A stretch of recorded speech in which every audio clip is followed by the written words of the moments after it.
Hello guys, what's up once again? Palaboy OFW here. So for today's vlog mga idol, trending na naman ngayon si Chloe San Jose dahil binanata niya si Ai de las Alas mga idol.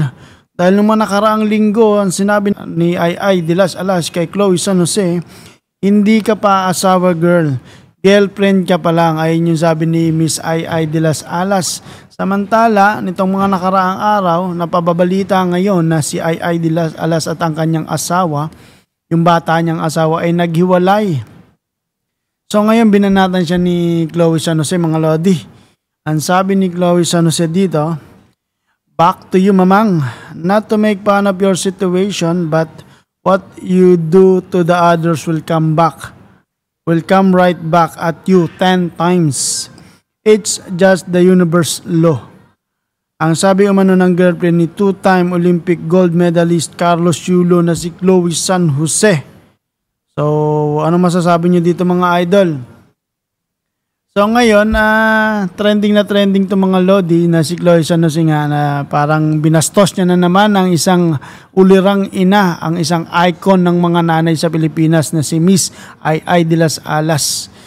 Yun pa man, opinion ni Chloe San Jose yun at wala tayong magagawa doon mga lodi. So, tignan natin yung mga opinion ng mga netizen. Basahin natin yung kanilang mga opinion. Sabi dito, si Ai madami nang napatunayan at natulungan. Etong si Goldie, pinag-aaway pa ang pamilya Yulo. May mas maganda pang parating sa iyo, Miss Ai. So, what to do? Nangyayari talaga yung mga ganyang bagay. Hindi natin alam yung dahilan pero wala tayong karapatang bastusin ang isa't isa na lalo na si Miss Ai sa kanyang personal na relasyon. Si Miss Ai pinirahan kahit anong family issues pa nila ay may ambag si Miss Ai sa pamilya niya at pamilya ng ex-husband niya. Saan ka pa nakahiga na sa kama bumalik pa sa banig? Opinion niya ng isang netizen, what to do? And eto pa, may patama pala iyang thick skin ha. Huwag siyang magkumpara ng sarili niya kay Ai dahil kasal iyon siya ano.